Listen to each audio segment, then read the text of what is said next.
Assalamualaikum. Pagi ni saya nak pergi kerja dah. Sekarang dah pukul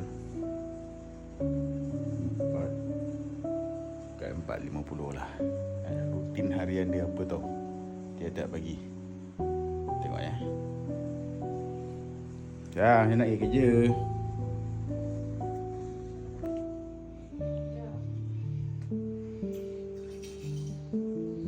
Dia akan pakai telekung. Pagi-pagi dia bangun dulu daripada saya tau. Saya kat sini lah.